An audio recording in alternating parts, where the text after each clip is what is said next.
আল্লাহ যারা শত কোটি প্রবাসীর মা বাবা ভাই বোনদের থেকে বউ সন্তান ছেলে মেয়েদের থেকে দূরে রাখছে, তারা অবিলম্বে জান্নাতি, তাদেরকে জান্নাত দান করো। আমিন আমিন, সবাই আমিন কোন বেশি করিয়া।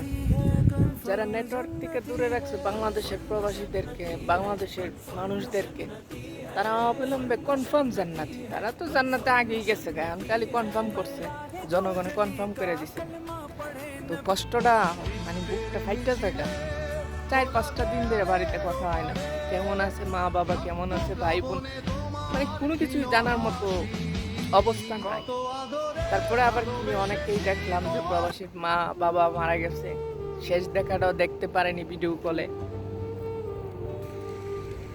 শেষ দেখাটাও দেখতে পারেনি মা বাবাকে ভিডিও কলে। খুবই কষ্ট লাগলো। আর সব থেকে বেশি কষ্ট লাগছে কোমলমতি শিশুদেরকে যেভাবে হত্যা করা হয়েছে, যেভাবে নির্যাতন করা হয়েছে, যেভাবে মারধর করা হয়েছে, মানে এটা দেখে আরো বেশি কষ্ট লাগলো। মনে হচ্ছিল যে না, আমাকেই মারছে, আমার বুকটাই দরপর দরপর করছিল। যদি বাংলাদেশে থাকতাম তাহলে ইনশাল্লাহ যাইতাম।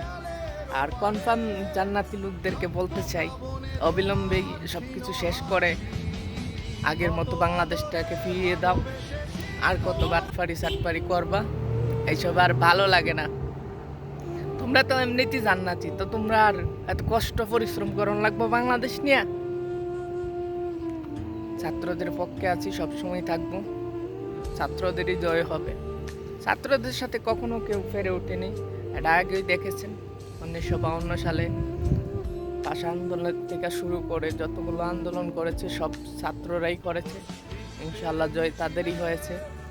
তো আল্লাহ হাফেজ, ভালো থাকবেন। ছাত্রদের জন্য দোয়া করি, আল্লাহ তাদেরকে জান্নাত দান করুক যারা শহীদ হয়েছে।